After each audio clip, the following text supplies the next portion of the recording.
Hello students, how are you? I hope you all are good बच्चों. Today's topic is question tags. Write the name of your classmate in each sentence that you think best matches the statement. Dad spends a lot of money on clothes. तो यहाँ पर किसका नाम लिखना है? अपने friend का नाम लिखना है, ठीक है, जो ऐसे ऐसे काम करते हैं, ढूंढना है उनको. Does not study English every day. Is not interested in drawing and craft. Would like to travel around the world. Plays a musical instrument.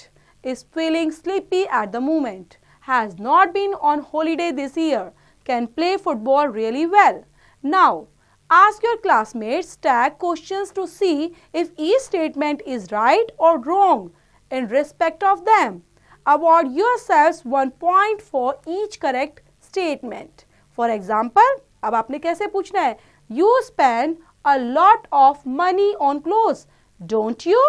अब यहाँ पर ये बोलेगा yes, I do, या ऐसे बोलेगा no, I don't. यही करने वाले हैं.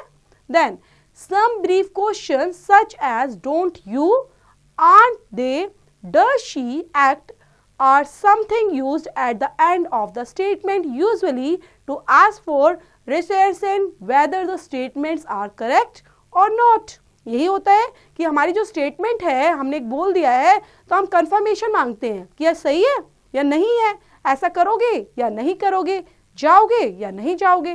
तो कंफर्मेशन के लिए बच्चे क्वेश्चन टैग का यूज किया जाता है.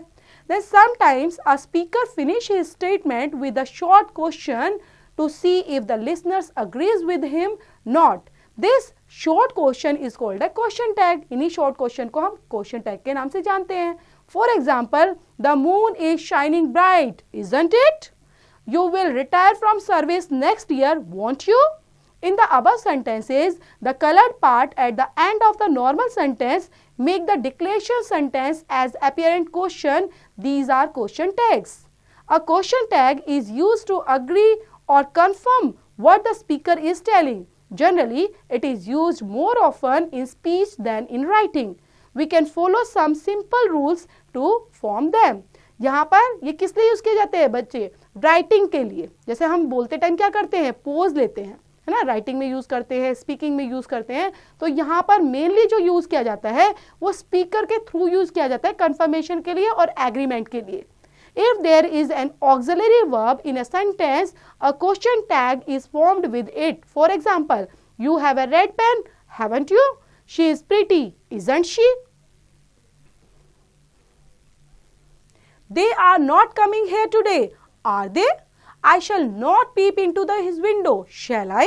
I was in trouble, wasn't I?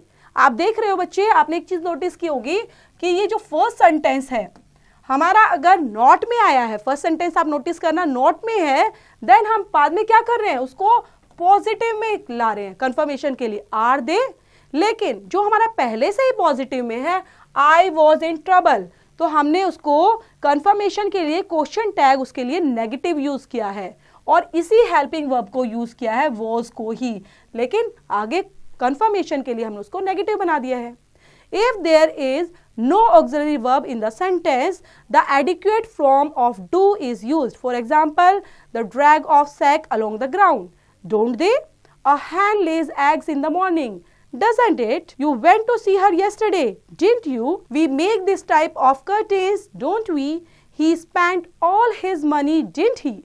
A negative tag is added to a positive statement and a positive tag is added to a negative one. For example, जो अभी हमने बात की थी, you mock at all old people, don't you?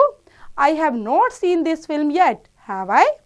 Will you is used as a question tag with the imperative sentence के साथ जो use होता है. For example, call him here, will you? Don't play on the road, will you? Don't make it untidy, will you? The negative question tag for I is aren't and not am't, I. The positive question tag for I is am I. For example, I am not reminding you about my money. Am I? I am doing it right, aren't I? तो इस तरह से आप इसको use करेंगे. No other option में देख लेते हैं बच्चे क्या है. Question tag is never used with interrogative close और सेंटेंस के साथ नहीं होता. इंटेरोगेटिव होंगे तो आप नहीं कर पाएंगे क्वेश्चन टैग का यूज, और कर ही नहीं सकते इसके अंदर। पिक योर ब्रेन के अंदर क्या है बच्चे, कुछ क्वेश्चन टैग आपने यूज करना है, सेंटेंसेस आपको दिए हैं और क्वेश्चन टैग का यूज पॉजिटिव और नेगेटिव बेस पर करेंगे।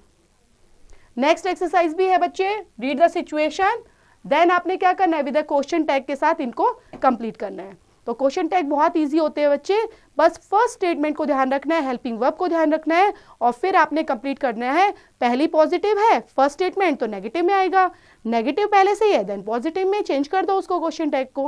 ओके, देन कंप्लीट करते हुए पढ़ते हुए इस कंप्लीट पूरी एक्सरसाइज को कंप्लीट करना है आपको विद चैप्टर्स के साथ।